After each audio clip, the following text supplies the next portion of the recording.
Aora. A world where mortals live, die, and are reborn through the turning of the wheel. The cycle of reincarnation watched over by the gods, and made possible through pillars of a mystical substance known as Audra. 5 years ago, you traveled from your home to the Deerwood, a nation that had waged war against the incarnated god of light, Aethys, resulting in his destruction.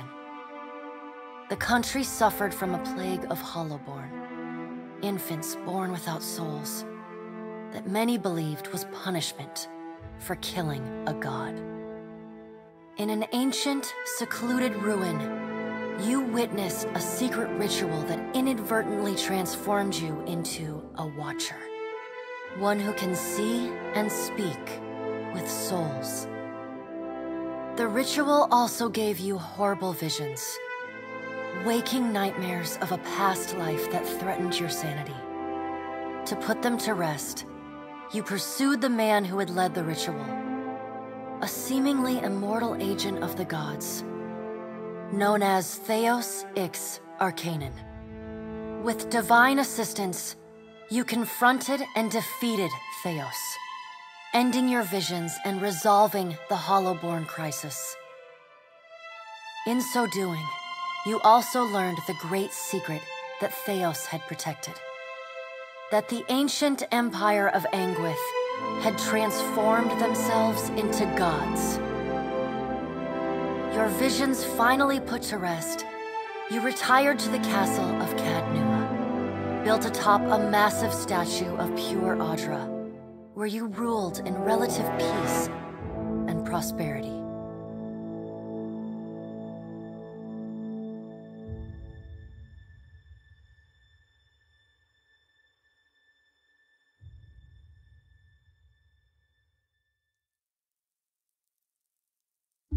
Made a nice story. You fixing up that old keep? Lifting the curse? Must have told it 100 times. But something got to gnawing at me.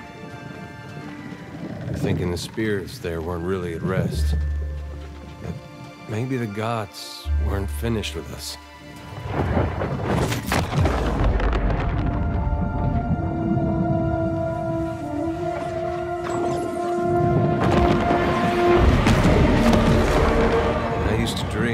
My God came back.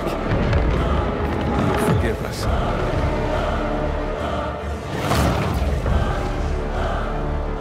Last the trouble with dreams. Sooner or later, we all have to wake up.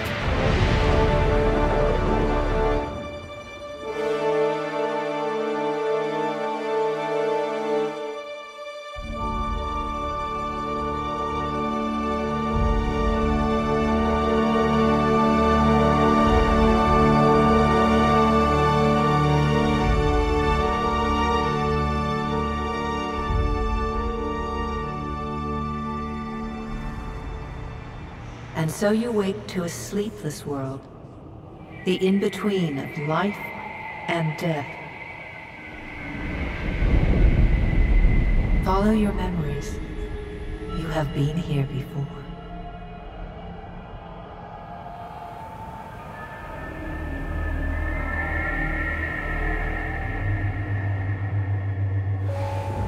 You have seen past the shroud.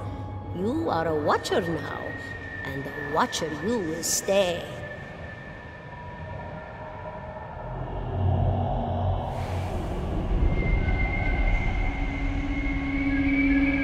A Watcher sees souls, knows their pasts, and the souls see them back.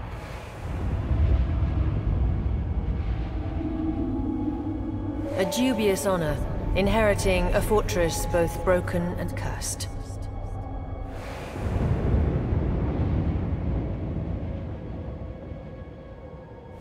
What is a god? A higher power? A rewarder of good deeds and punisher of the wicked?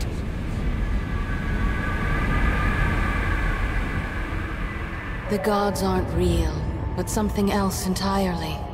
Something created by people.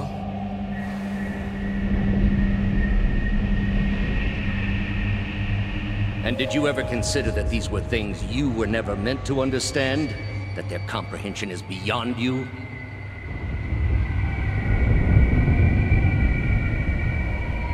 Let the world see. Let them decide what to do. The wheel has turned again, Watcher. Come.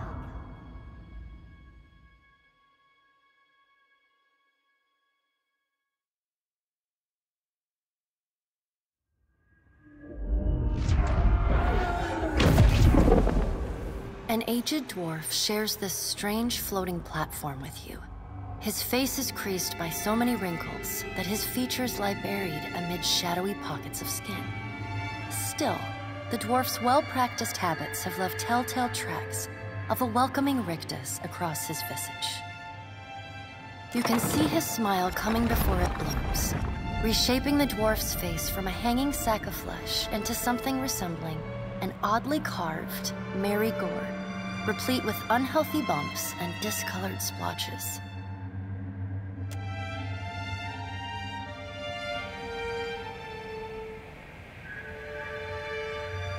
The creases of the dwarf's face tighten into a smile as he gives you a courteous nod.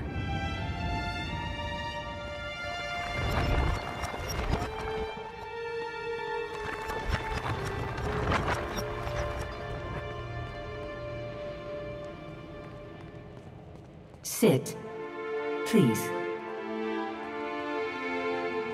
Sit, please.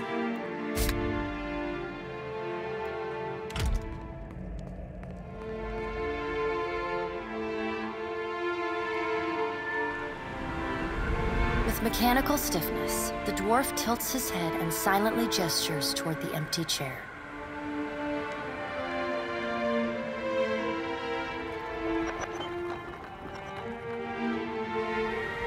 Thank you for joining us, Watcher of Kavnua. The gaunt woman seated at the table is clad in time-worn black armor that seems too massive for her to move in. A pale, slender neck rises from the gorget, topped by a hollow face. The milky skin stretched across it is delicate and translucent, like parchment that has been scraped clean too many times. She is preoccupied with the arrangement of cards on the table between you. With each movement, her armor squeaks and groans as though bearing an incredible weight. She places a final card, gives a nod of satisfaction, and raises her eyes to meet yours. Your brush with the divine has drained you of your powers, fractured your memories. Look upon these cards. They represent the courses of your life. You alone know best how they flowed. Arrange them to fit what you remember.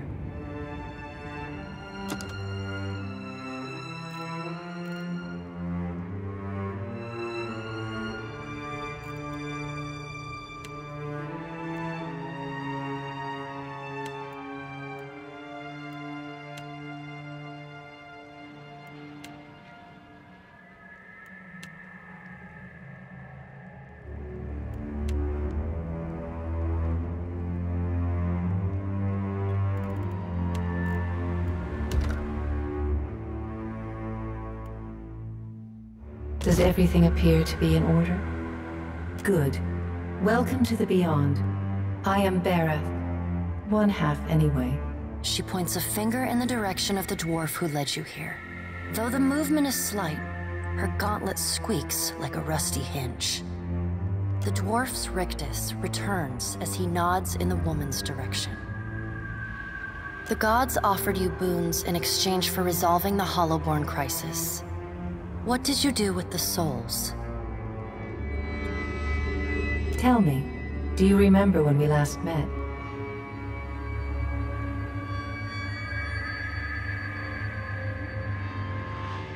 She places a card on the table, showing a tall tower. The gods' constellations are arrayed around it in the sky. You remember now. The Hall of Stars in Twin Elms.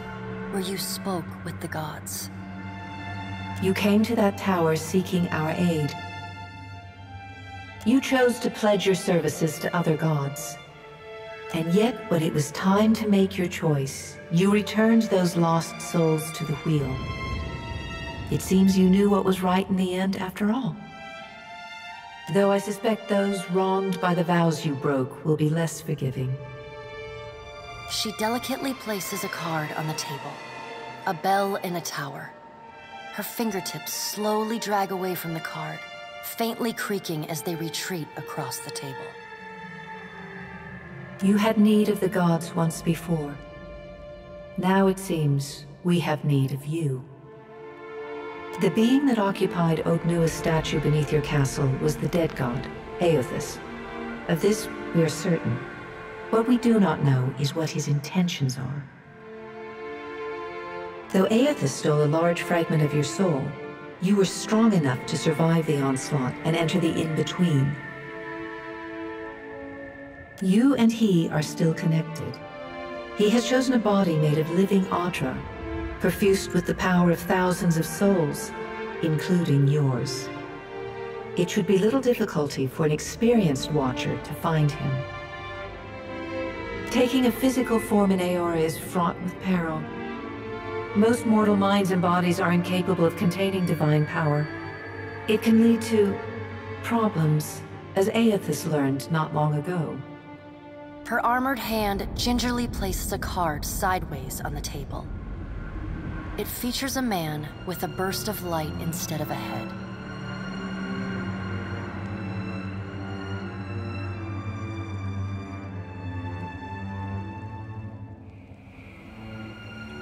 Did you care for the souls of the Deerwood who clung to you as they stumbled blindly through the in-between? You are a beacon to all of the lost, Watcher. Your soul gleams as brightly to them as Audra itself. For a moment, there is a glint in the blackness of her eyes. A flash of wondrous recollection. Those who have fallen in Aothus's wake are trapped inside him still. If you will not help them, who will? Of course, if that doesn't convince you, I can always return you to the wheel and find someone else to pursue him. Good. Before you return to Aora as my herald, you must remember who you were, the last whisper of life in death. For a moment, the sockets of her eyes darken, leaving the pits of a death's head gazing out at you. When you can picture your own face, the Beyond will lead you back to your own kind, to the world of mortals.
Yeah?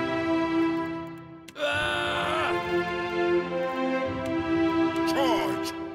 Bring them down! Better run! Let's go! My eyes are... Yeah! Stand together!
Go forth now, Watcher, as my herald.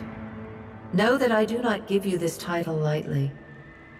When the time comes, you will have the power to reveal the souls that cling to you, to open the gateway from the in-between to the waking world.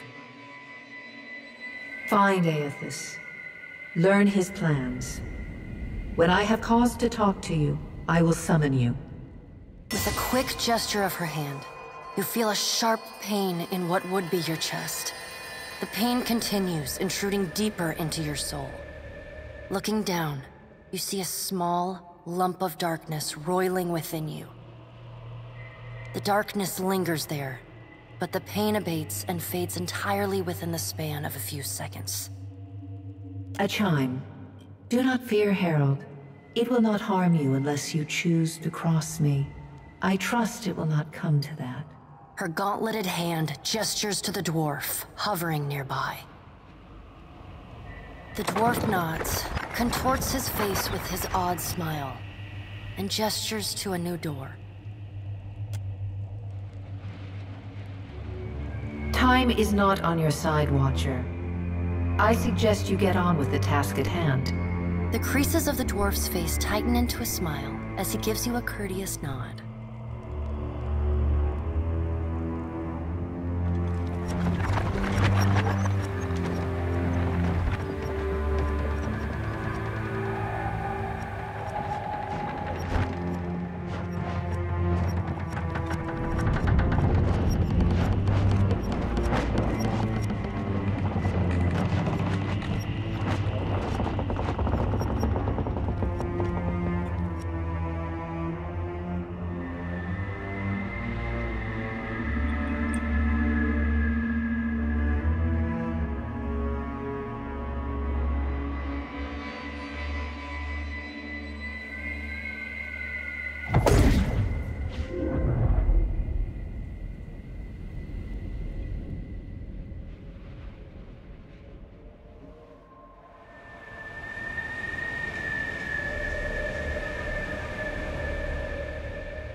The return to your body feels like waking after a fitful drunken sleep.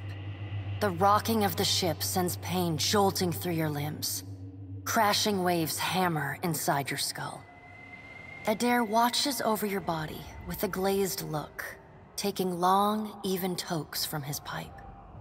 At the first movement of your chest, he starts. His gasp, mid-puff, sends him coughing and straining for breath. No, there's no way. You're awake. What are you doing awake? How are you feeling?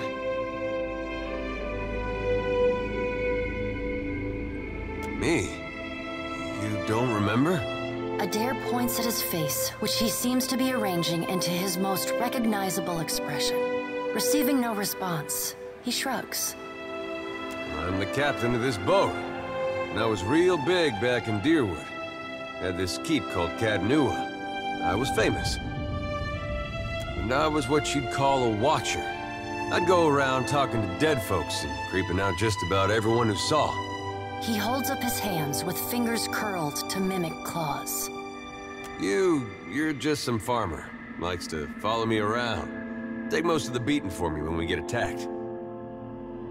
Don't worry, it'll all come back.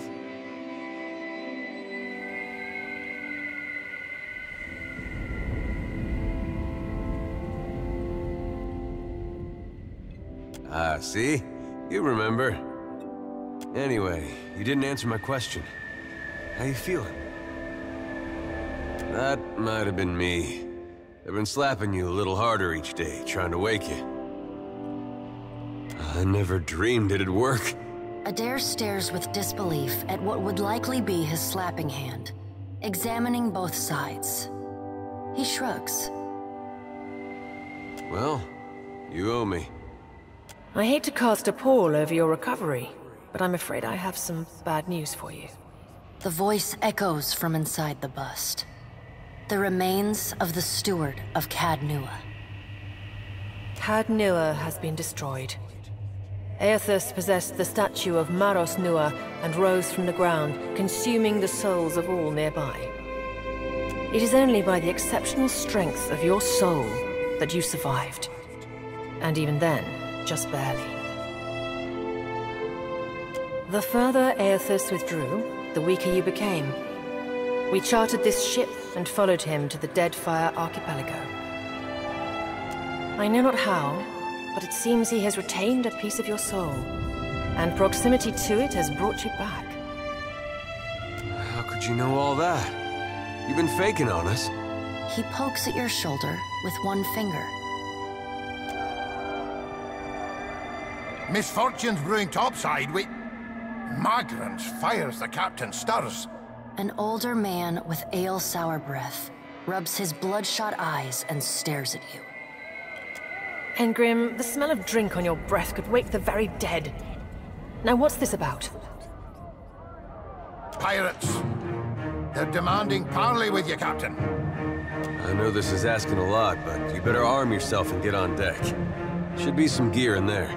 He indicates a nearby wardrobe. There's gear in that wardrobe. Take what you need.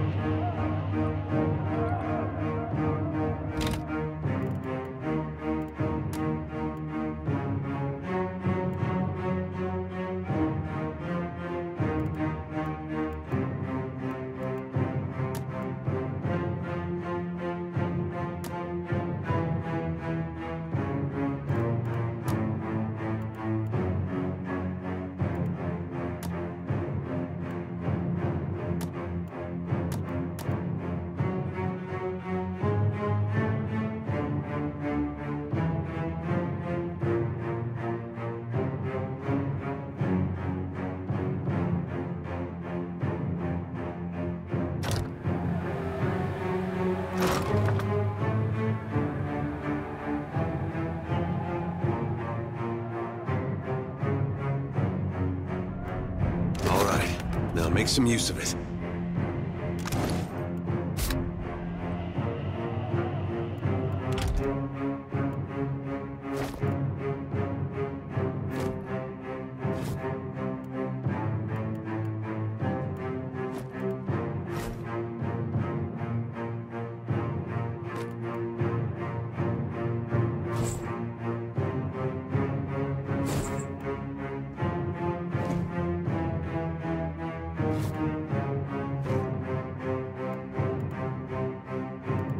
The pirates of Deadfire are notorious.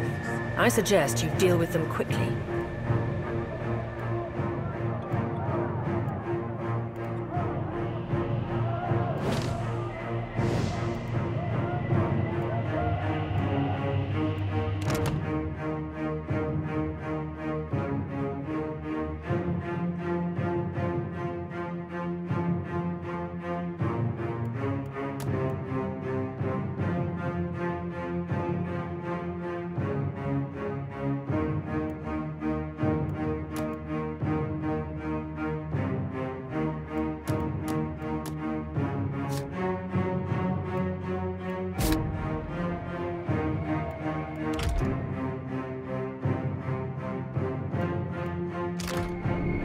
Get armed and suited up. We gotta get on deck. If we don't get out there now, we'll have lost by the time we do.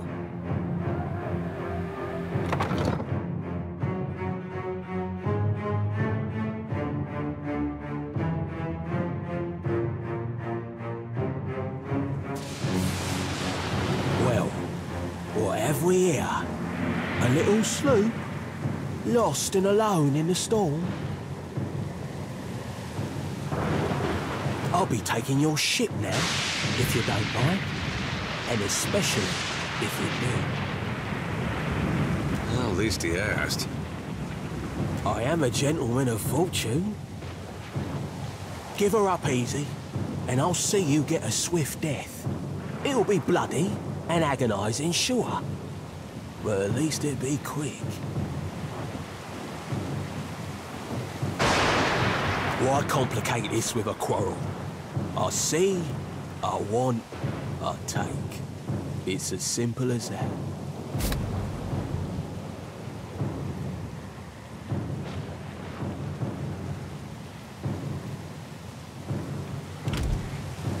Now then, me and my mates will be helping ourselves to your ship.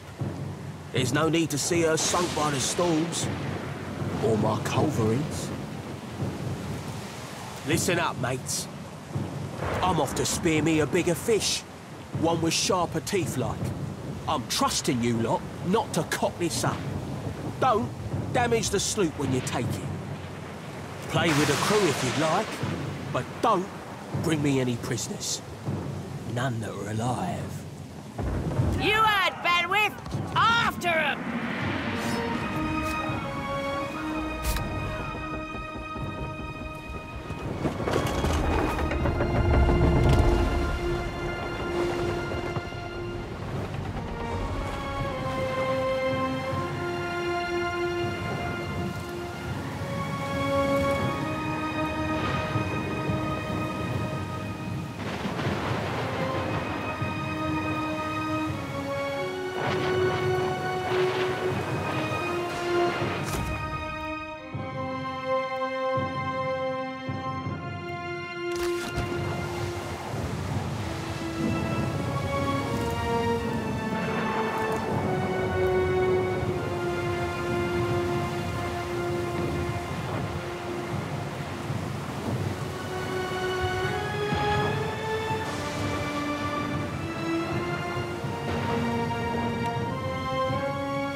The ship!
picking up!